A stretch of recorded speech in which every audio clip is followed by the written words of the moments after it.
Hi guys, welcome to this episode of Cardboard Guide Conversations. We are here today with a special guest. We have Nick with us. Nick is also a content creator and a fellow sorcery player. So hi Nick, and thank you so much for coming. Hi guys, pleasure, and thanks for having me. So Nick, why don't you tell us just a little bit about yourself? Where you're from? What's your connection to sorcery? I'm in Australia, and I guess that's where I'm from. I'm from Australia. I've had quite the life. Lived in quite a few different countries around the world. Lived more than half of my life not in Australia, but back here, it's a bit of a story with that. Involves getting stranded during COVID and all sorts of stuff. But that was a bit exciting. But ended up back here through fate, I guess you could say. As for the connection to sorcery, I don't have any real direct connection as such. I backed it on the Kickstarter. I backed quite a few Kickstarters, and it's something that I sort of just kept tabs on over time. I was probably pretty lucky because I wasn't checking it, all the time, catching everything that ever existed, but I did manage to catch the sorcery, luckily. And yeah, it caught my eye. I think in particular, I have a place in my heart for vintage Magic the Gathering, and very fond memories from my childhood in particular with I started in Unlimited and caught sort of right at the end of Legends and bought a lot of packs through like the Dark and Fallen Empires and just in that sort of era. And I really I just have great memories of it, and even now have like a draft cube for Magic that occasionally pull out. It has to be the Dark or earlier, basically, to get in there. So it's all from 93 and 94, all the cards in there. And there was just something about sorcery when I saw it that just caught my eye from that lens. I'm like, maybe there's something here. Maybe the game's okay. Who knows? Maybe it's terrible. You don't really know. But the art looked great, and I was aware of who Eric was. So obviously one of the biggest risks with the Kickstarter, especially if you're going to spend any real money, is that they don't deliver. So I felt pretty confident that, obviously you never know, anything can happen. Obviously it's a possibility, but I felt pretty confident that the ultimate worst case scenario of it not delivering, that wouldn't have happened. So you're going to get something. And just as soon as it went on Alpha Investments, I was like, I'm pretty sure like your worst case scenario here is game's terrible and you're going to get a good chunk of your money back. You just sell what you get, you're going to get half your money back, 2/3 your money back or something. So I felt like, as far as this type of stuff goes, it felt very safe, and the potential upside was huge. I felt like there's a chance the game wasn't terrible. Maybe the game was good, and maybe it caught on. Maybe it became a collector's thing, and maybe those alpha boxes ended up worth a lot more than what you paid for them potentially. So I felt it was pretty safe, and I got quite, well, not compared to some, but I got quite a bit on the Kickstarter. I got a master case on the Kickstarter, and actually 13 boxes with the intention that one was to open and play, and the other 12 I would see what happened, basically. So eventually got the Kickstarter. Wasn't part of it, like following it along. If that makes sense, during the Kickstarter period. So I wasn't involved in playing the game. I had no idea if it was any good or not. Ended up getting the stuff. I got alpha precons as well. And when we got them, Jared and myself, we played the game, and it actually fell pretty flat, to be honest, with the precons. Didn't feel that great, and sort of just parked it and left it at that. Eventually, I opened the box, the extra box, got a 4 Crusade in it, I think, and sold that, and sort of got quite a bit for that. And I thought, I'll open another one. And my wife actually saw me opening the second box, and then she wanted to open one. So next thing you know, the third box being opened, but she opened that. It's an Alpha Foil Philosopher's Stone. Oh, nice. In that box. So it was like, well, okay. So that you realize what that's worth, and you're like, well, okay. So she asked if she could open another one. Obviously, you can't say no at that point. And then she opened another Alpha Foil Philosopher's Stone in the second box. So she opened 2 boxes back to back, 2 Alpha Foil Philosopher's Stones. She's probably the only person that will ever live in the history of the world, I imagine, that will open a Alpha Foil Philosopher's Stone in each of the first 2 boxes open. The first one we didn't catch on camera, but the second one we did, and when had them side by side, I actually got it on video to some degree. I got the second one because we weren't recording anything in the beginning, just opening it for fun. So, so from there, it was like, well, you basically got to open everything at that point. because what if all the Alpha 4 Philosopher's Stones are all clumped together in our boxes? You're always gonna wonder what happened if you just sold them. So yeah, ended up opening all of it up. Didn't get any more Alpha 4 Philosopher's Stones. Got some of the decent stuff though, and yeah, obviously came out of that pretty well, just because of the ignoring everything else. Just the 2 Alpha 4 Philosopher's Stones came out pretty well. Eventually, we did sell one of them, kept one, sold one, because I mean, at the end of the day, you don't really, don't really need 2 of them, so to speak. And from there, because it was so fun opening the boxes. That's one bit that I missed. It was just obviously it's more fun when you're opening stuff that's worth money, and that's an important part of it. I think whenever you opened a box, if it was like vintage Magic as such, if you open up, you're basically just burning your cash just about no matter what you open. But I think so that's important. But that aside, it was so fun. It felt really good opening the boxes. I think with your channel, the curio hunt or whatever, the prospect that you might get one is really cool. We never have. We've opened a lot of boxes at this point. We've never opened one. We think we've never opened one. That's the problem, right? You might have all of your bulk shoved away somewhere. There may be one. So we've got boxes and boxes of bulk that we're not willing to get rid of just in case there's a curio in there that we'll find in 20 years' time when we can eventually go through it all properly. But yeah, use that, and then just really was happy to sort of use that money to just keep buying more stuff, if that makes sense. So we basically just sold Alpha 4 Philosopher's Stone, and then just got a bunch of more boxes, opened those up, and that was with beta. And at somewhere in there, Jared came over actually to just one evening. It's like, we were going to play a board game, which is what we normally were doing back then. And these boxes arrived, and it's like, you're right if we just open these instead. And then, my wife and Jared and myself, we were just opening up a master case of beta and got some pretty good stuff in there. But it was just really fun. Again, it wasn't really, I'm not sure if we were ahead or behind, so to speak, compared to what we paid, but it was really fun. And then at that point, there was Australia and New Zealand National Championships announced. They had a pretty good prize pool. And then Jared and myself were like, do we want to try and win that? Do we want to look into this game properly? And, so we were talking about it. And then eventually we thought, yeah, let's just do it. It was mostly just for the process, because it's really fun to spend a lot of time together and to try to work the game out and go through it. So we committed pretty hard to that, spent a lot of time, and ended up going it's a bit of traveling for us to get there. It's about 1,000 kilometers each way. Okay, so which for Australian standards, that's like people would drive that far to go to a football match here. Just to fair enough. Put it into perspective. It's for Australian standards, it's not very far, but obviously we traveled there, and Jared won that event. And then really from there, because Jared didn't even have any cards, we just had that case, that master case. Had to basically build the decks for the 3 of us just out of what we had. So, and then from there, really, it was just got a lot more stuff. Jared started buying cards, we got complete play sets. From our perspective, we played the pre-cons and basically gave up on the game because it wasn't very fun. And now we've gone on to play the game for thousands of hours, and it's to some degree it's my main hobby in life, certainly arguably my only hobby in life as well. It's weird from that lens that we got the pre-cons, we played it, and we gave up on it off the back of that experience, and then eventually found our way back to it. But you would think that to some degree the point of the pre-cons is to catch you, not to let you go, if that makes sense. Yeah, for sure. It's supposed to sort of rope you into the game and go, okay, now I've experienced the pre-cons, they're super cool, I want to play more. So at what point did you sort of okay, this is actually fun? Because if you sort of put it away, when did you go back and think, okay, now I've played the game in a way that I think is fun enough to continue? Yeah, so it was actually off the back of the tournament being announced in Australia, and then we saw the prize pool, and we're like, that's quite a bit.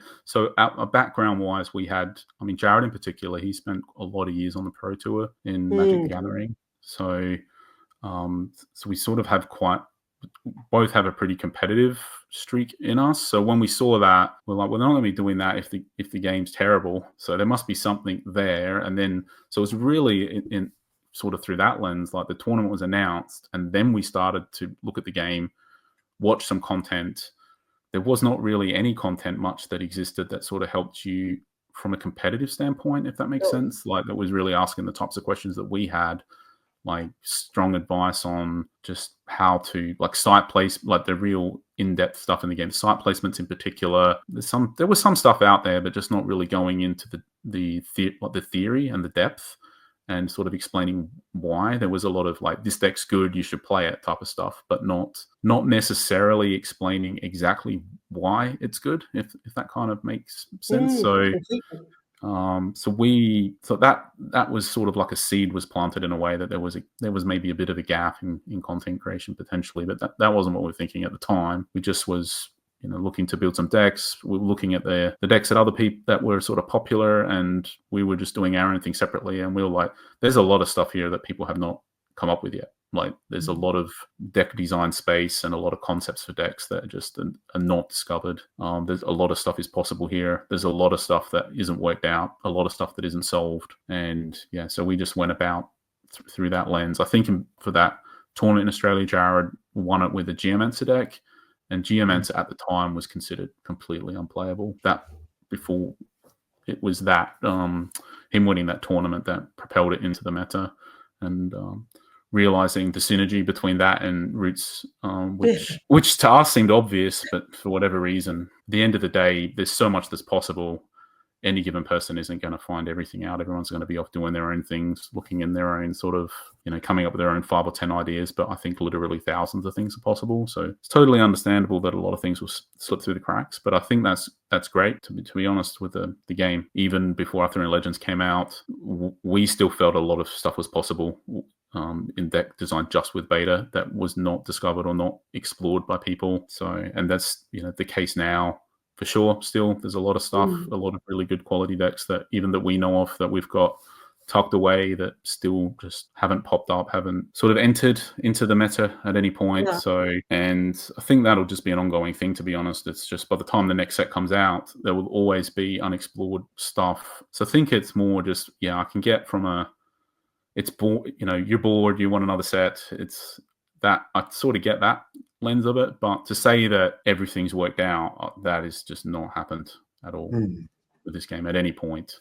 And even now, thinking back through the arc of the game, and at any given point, everyone was not complaining, but everybody was like, "This deck's unbeatable. This is clearly the best." And it's like, and that is sort of like a side, like, it wasn't that long ago when Death Speaker felt like it was basically unbeatable, and now it's basically completely unplayed, pretty much. But that's cool because it says a lot about the depth of the gameplay that you can continue on, and I mean also the part where there's one deck that's ruling the meta, but then people will really go out of their way to figure out, okay, how do we build something to counter that, and that sort of keeps the ball rolling on the discovery of decks.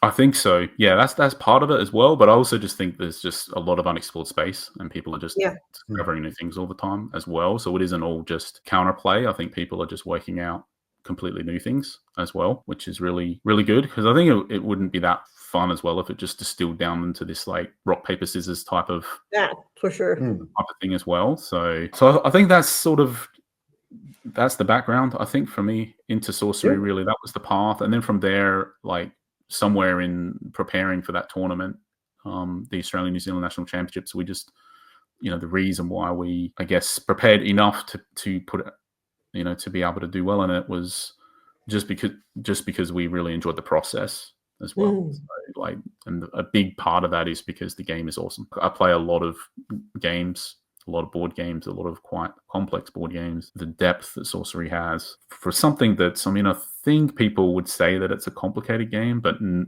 well, it's not very complicated, I don't think. It's quite streamlined, the design of the game. So to have that much depth with a game design that's not particularly complicated it's a rare achievement, I think. And a nice balance. I mean, that it's pretty straightforward, but there's still enough to keep discovering and figuring things out. Yeah, exactly. And the skill, like, you've got the skill versus the luck, I don't know, and the sort of like the, I don't know, randomness, if you want to call it, but I'm not sure how you want to variance, however you want to put that. It's in a pretty nice spot overall, I think, in regards to, like, you have quite varied gameplay. You could play the same 2 decks against each other up maybe even 100 times, and the game would play out 100 different ways. That's pretty rare, actually. Yeah, for sure. Think of that in any other TCG. And obviously you can just lose due to bad luck, obviously, but it doesn't happen that often, at least if you take steps to mitigate that in your deck design and the way that you play. It's pretty good. Like on the most part, the variance is very positive in nature in sorcery. It's not like a loss because I didn't draw it like in the classic sort of mana screw or mana flow or whatever, the gathering type of thing like that. But it's not just that. There's all sorts of stuff that can feel bad. But on the most part, sorcery doesn't. It's the variance is very positive versus negative, I think, on the most part. So there's a bunch of reasons for that. And one of it is the unique system in sorcery, because that in a way forces a lot of variance. Just because they're typically, a lot of the more powerful cards are unique, and you typically want to play them, but you can only play one. So if you're going to play a lot of uniques, your deck is like, it's inevitable that a variance is going to exist in how the game's going to play out. So, I mean, we were talking about this other day, Jared and myself, just with if you're playing Magic the Gathering and you're trying to build some kind of, I don't know if maybe a combo type deck or a control type deck, like typically they will be trying to win in the same way. I also think like if you play on Arena and you play, I mean, there you kind of see like people get a card out and then you see the other combo piece and okay, never mind. I don't feel like that in Sorcery. Usually in Sorcery you can do like, even on Death's Door, you still sometimes have a fighting chance. And I think that makes for a lot of really great gameplay because you're not like, okay, F it, I'm done.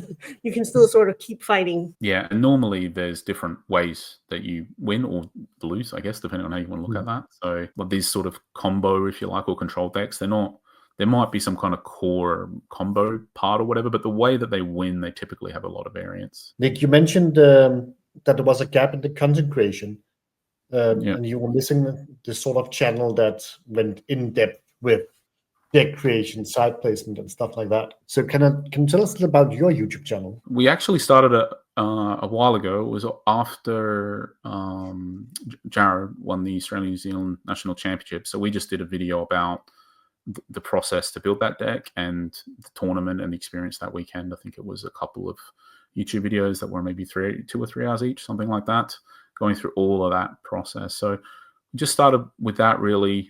Put a lot of effort into those videos, actually. I played a whole bunch of games with the deck online to record it all, so we could go through all of those games and cherry pick out a bunch of examples that illustrated good points. And then as the audio was going, there was comments on the screen explaining why this was a good thing to do and why this was a bad thing to do in the game. And it just took me forever to edit it together.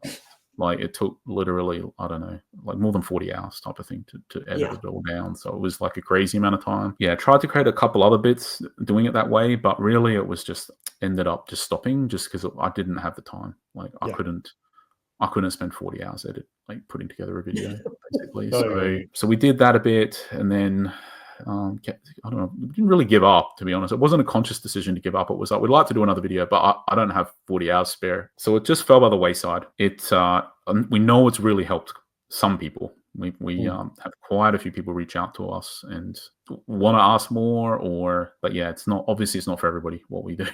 Like it's just the type of it's a long time to concentrate, so to speak, and to continue to absorb information. So we get that it's not for everybody, but if you do want to get better at the game, that's really, I think, in the end where the channel, where we've taken the direction, is just, I guess, everything we do, we try to just do it through the lens of helping other people get better at the game. There's always another rung on the ladder that you can continue to go up. Like there's, you will never hit the ceiling. For some people that would be frustrating, but for us, that's really what makes the game great. What would you say that your like strengths and weaknesses are as a player? You were saying that like some people are really good at some things. What do you think that you're like really good at in Sorcery? It's pretty interesting because Jared and myself, we actually have different. We have different strengths and weaknesses to each, so we kind of work pretty good together, so to speak, as we're going through designing decks and stuff. So I'm very good from an analytical and mathematical standpoint, like sort of being able to pretty quickly work out the odds for stuff, understanding at a glance almost if the composition of the sort of the atlas and the thresholds and stuff, and pretty quick to sort of work all of that out. I think in particular it's more just like the mulligans and factoring all of that in, because Sorcery's got a pretty unique mulligan rule.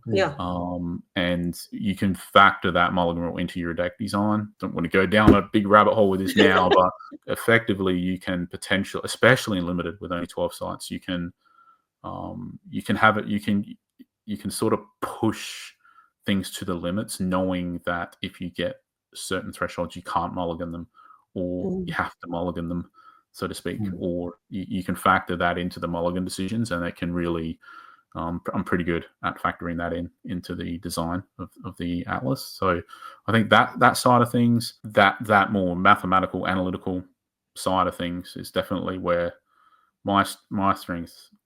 I think my weaknesses were more. I don't have a terrible memory, but I don't have a photographic memory. And Jared is better than me in that regard. So in draft, for example, Jared will remember all the cards he passes in every pack.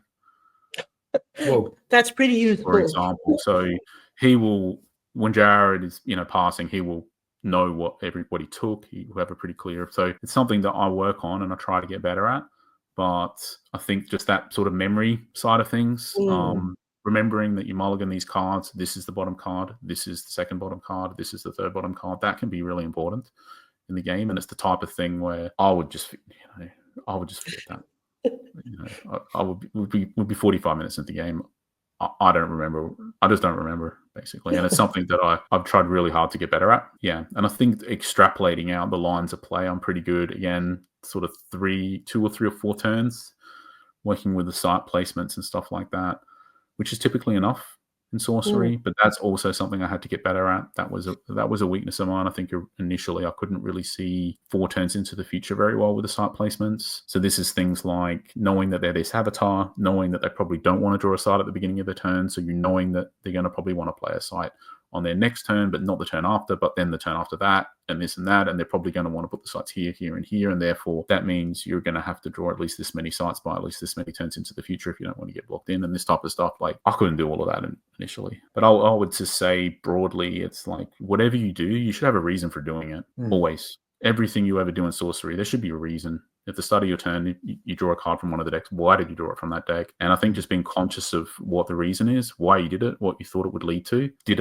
it work out the way you thought it might? It's not about being right. It's about just doing things for a reason, and then realizing when you're wrong, and then you can improve. Absolutely. But I think it's really interesting that you're saying like that. A point is also just to get more conscious, like, why are you making this decision? Did it work out for you? I mean, I can definitely see like that. I think that's really good advice for anyone playing sorcery. Like, just why are you deciding this right now? And did it work out for you the way you thought it would? That's definitely something I need to apply to myself, I think. Yeah, you talked about, burning out creating content because it became, too troublesome, too much time and effort going into editing. How did you get back on the, content creator path, so to speak? So I was speaking with Jared, and it's just like, I wouldn't mind doing this again, but I don't have the time. That's the thing. Like, I didn't have the time to do that. So we just landed like, well, why don't we just put something on the screen, talk, record it, unedited, basically, and see how that goes. So yeah. So we decided to just take that form. What was previously taking, you sort of a 3-hour video previously was maybe taking 40 hours to get online. Now is probably closer to 4, if that makes sense. So yeah, because obviously you can't really publish something without actually. No, you need to put some time into it, but it's about finding that sweet spot between the amount of time you put into it and the sort of value you get out of it, views and clicks and stuff like that. Because spending 40 hours on a video that gets 200 views, that's not feasible in the long run. What do you think the state of the game is right now? And I mean, both like sorcery as a game, where is it positioned right now? But I would also love to hear you speak a bit about where's the meta game at right now.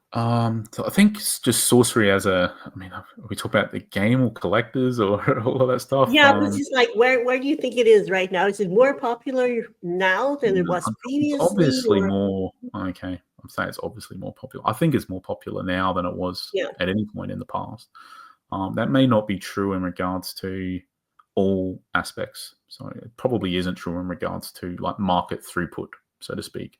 I'm pretty sure that there was a period during alpha that there was just loads of sales volume of stuff like moving about. But I don't know. Maybe I'm right or wrong about that at the moment. But there's not. I think in Australia in particular, there's not a lot of stuff going on in the market. Like we don't have TCG Player or anything like that here. We just have eBay. You can just check on eBay what's going on. Not a lot's going on, but there is still. I think mostly people are just buying cards because they want them to play with at the moment. Not really a lot of sort of speculation or anything like that. So, well, yeah, from a market perspective, I don't think it's unhealthy. The game as a whole, I think, is in a good spot. I personally love the one set per year thing that is one maybe plus a, I don't know, plus a Dragon Lord or plus a something. Yeah. But ignoring the semantics, like at the end of the day, if something else happens, it's the principle of it that you don't have to get drowned in releases and find it impossible to keep up. Yeah, for me, it's a really positive thing. And honestly, like I said before, from a deck design perspective, there's just so much unexplored space as that remains as each set comes out. It's not needed. It's not needed from a playing perspective. Now, it may be needed from a people getting bored perspective. I'm not debating that. And also, the power creep is going to be much less visible when you have only one release per year. And getting a big set like Gothic, it's going to make so much, new possibilities for deck creation. We're going to almost double the current card pool. And that's going to give some longevity to deck creation and also people playing. We saw like early play testers were playing, before the Kickstarter released and all the way up until beta and until Arthurian Legends really. And a lot of those people were still having a ton of fun playing the exact same set of cards for years. So I think that really does help with the playability and the amount of time that people can spend on the same set. But I think, of course, it's great to have new sets, but I am also still really enjoying the one set per year. I love that we're not super busy. You have your time to play. You have time to discover the set, and you're not out there trying to buy cards like all the time because you want to collect before the next set arrives. We play actually limited. I mean, it probably hasn't come through at all, but we play limited more than constructed, a lot more. Okay, cool. I actually ended up. We have event, like we managed to. We tried really hard. We eventually found a store that would let us play an LGS, and yeah, we've ended up building over time. We've built up a community where we are in Adelaide. So at the moment we're sort of getting we're about 13, 14 top. Nice. We've recently picked up a mini batch of more new players recently, so we sort of were getting around 8. And now, yeah, we've sort of picked up 5 or 6 more players recently. So every 2 weeks we pretty much alternate between sealed and draft. So like that's mostly what we're doing with Sorcery, is just playing sealed and draft. And then separately, Jared and I will build a deck we'll build one for the Crossroads coming up in Australia. So we'll work on something for that. We look at constructed just to prepare for a tournament, so to speak, and the rest of the time we're just playing limited. And Sorcery is really good for limited. Like the Arthurian Legends, even though it has a lot of issues it has a lot of issues, I think, but it's great for limited play. So what do you think those issues are, like in general? What's the issues with Arthurian Legends as a set? So I think in general, there's an issue with the power level generally is not particularly high. There's a lot of threshold symbols all over the place, which is a big part of it. I think a lot of the really iconic type of characters like Merlin and King Arthur and Camelot and all of them, just about, except for Morgana, to be honest. Like it could go on and on. They're all basically somewhere between really bad and not particularly good. And I think if you're like want to promotional or somebody opening a pack and open Merlin, you want them to be amazed like at how awesome he is and like, oh my god, like that's so cool. But no, it's not. So I think that's part of it, is just a lot of the really iconic stuff is just not iconic, basically. There's another thread around the which is a bit complicated. I've got a YouTube video on it actually, but it's about just looking into the frequency because of the set sizes for the ordinaries versus the exceptionals. Basically, what cut to the chase, what you end up with is you end up with a lot more elites, in particular, like all of them, but you end up with a lot more of each elite that exists per unique that exists in Arthurian Legends compared to beta. So to quickly sort of quantify that, like in Arthurian Legends, you basically have the same number of uniques and elites, and there's 1 in every 5 packs has a unique. So straight away you can say for any given, if that makes sense, for any given that unique that exists, there's going to be basically 4 of each elite. If that makes sense. Whereas in beta, you've got close to double the amount of elites compared to the uniques. So you basically end up with about half as many of each elite compared to Arthurian Legends, if that makes sense. So what that manifests itself as is there's a lot of elites, and even exceptionals is even more so, because there's a lot of exceptionals in beta, actually, when you look compared to the other slots. So in beta, you end up with a lot of elites that are worth something. Earthquake is worth something, the mixers are worth something, the avatars are worth something, and so on and so forth. And then Arthurian Legends, maybe Valley the Light is worth something and everything isn't. But this really manifests itself in the foils. Because if you look at Arthurian Legends foils, in ordinary foils and exceptional foils, none of them are worth anything. Well, $1, basically. Whereas in beta, like a foil Ruins is worth like $100 or something. I don't know what it's worth. It's worth a lot. So you have a lot of foils in beta, exceptional foils that are actually worth $10, $20, $50, etc. A lot of elite foils, the elite mixers are worth quite a lot. The elite avatars are worth quite a lot, and so on.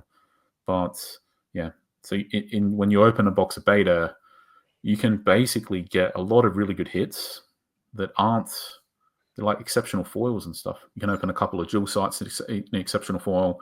You can open up a core or something like that, non-foil. And you get a foil mix or something, and all of a sudden, like, you're way up on what you paid. Whereas in Arthurian Legends, even the non-foil uniques, there's basically Ring of Morrigan that's worth something. So, like, if you paid full MSRP for a box of Arthurian Legends, unless you open a foil unique or get a Ring of Morrigan, it's basically impossible that you don't end up way behind. So, yeah. So I think, like, obviously that creates like a very boom or bust type of situation when you're opening Arthurian Legends, and obviously a lot of people will bust. That's the thing, and it's gonna feel really bad. So we wanted to talk a bit about future sets, and when we say future sets, we're saying like after Gothic. But for Gothic, we already know sort of the theme and the flavor. We've seen some spoiler cards. But what do you think, like, in terms of mechanics after Gothic? What would you like see to have added to the game? Are there like any obvious things that you're thinking, oh, that would be a cool effect to have in Sorcery? I think the game has a lot of very interesting design space to work with. I think in particular you have, like, let's just say compared to Magic, right? And for starters, Magic, I don't know how many cards Magic has got. He's got a lot. Yeah, I'm sure Richard Garfield, when he made this game, I don't think he imagined for a second that it would be in the realms of possibility that this many sets could ever be released.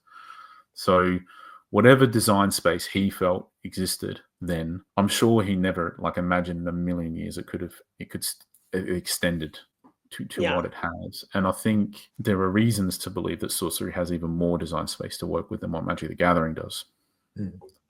So just to put this into perspective now, like, I think at the 1 set per year type of rate, honestly, we'll all be dead before the design space is released. We don't have to worry about what happens in the end. So, but I think you've got the grid, basically, and the positional element of stuff, which we discussed is really important. But you also have regions, which is design space to explore, as in like the void versus the underground. That's really important, I think, for design space. You have the 2 separate decks element as well. Yeah. That's really interesting design space.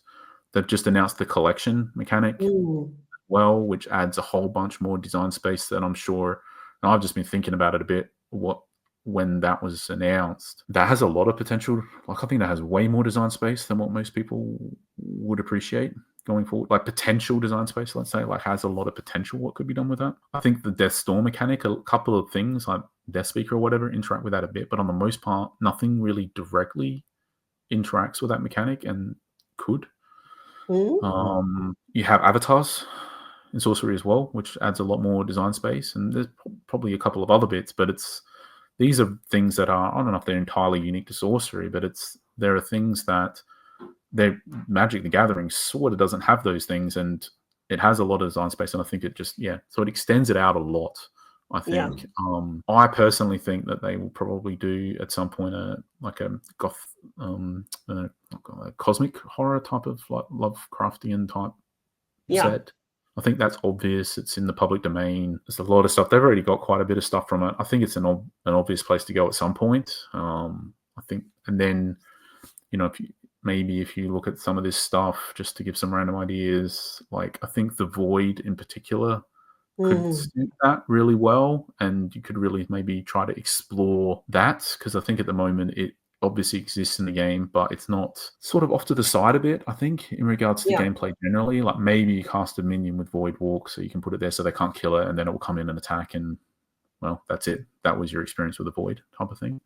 So like it doesn't, there may be something in Gothic that interacts with the Void a lot more strongly. I don't know, but I think that definitely space. Like, so for example, it's not that hard to imagine a world where like a lot of the gameplay is actually happening in the Void for some reason, right? Like because of the way that cards or things that you add to the game, like it sort of pushes you off into the Void to want to do things in the Void for some reason. So I think that could be really interesting. I think you could use the collection a lot more. I think you could have, for example, like I know they've got these things to grab stuff from the collection, but potentially, like if you imagine something like Morgana, she can instead cast stuff from your collection potentially, right? Or you could have specific spells or magic, that if you I don't know, think of some sort of character that has some kind of ability through all of sort of mythology or whatever, like you could potentially, rather than having the abilities as printed text on the minion, that they could have a spell, like a magic or magics that have those abilities, and then they could potentially be effectively the minion could cast those magics from the collection directly, if that makes sense, for their abilities. A lot of these suggestions, I don't know if they're any good, but one major issue you're going to have with just about everything is as soon as it's adding complexity to the game, really, you really got to question whether it's worth a trade-off. The other thing I think that's happening pretty soon, I think Conan, the Barbarian, enters the public domain in the near-term future. So thinking start of 2028, I think it enters the public domain. So I think just a lot of the sort of characters and the art and stuff for what a lot of fantasy artists would have done for that type of stuff. Like I think Boris Vallejo did a lot of. Yeah, and Frazetta also did. And his wife, I can't. Julie Bell. Yeah, Bell, I think so. Maybe. Because they did a lot of. If you're just curious, you could look at. Is it Hyborian Gates? Maybe. Yeah. The game's no good, but the art, like if you get an idea of, because I think it's all based in the Hyborian age, which I think is like a mythological age that Conan stuff is based in. So just to get an idea about what it might look like, you could sort of look at that game just to get an idea of the types of feel and art and characters and stuff. I think it would be potentially, I don't know if there's enough there to do a whole set for it, but or if, again, no idea if that's what they want to do, but I think there's a potential. Are there any other themes that you're like dying to see implemented into Sorcery? Personally, like I'm more anchored in real history and is there like any period you would want to see in Sorcery? I really like Middle Ages European history. So before I was consuming all my time in Sorcery, my main hobby was probably Europa Universalis, which I have no idea if you know what that is or not, but it's it's a computer game, right? Yeah, and a board game actually that. Okay.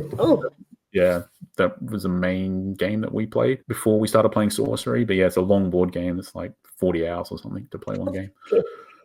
So you have a dedicated gaming room. Well, so that's not going on the dinner table. Dedicated, for sure that you're dedicated and you can get the same people to lob up to complete a 40-hour board game. But I think something like that, and I quite like a lot of the, I don't know if the fairy tales are the word, but a lot of the more traditional type, like Brothers Grimm's Tales. Like folk tale. But like the original stuff, not the not the modern Gory. rework. Cookie cutter. I think I would like to see that in Sorcery probably more than anything.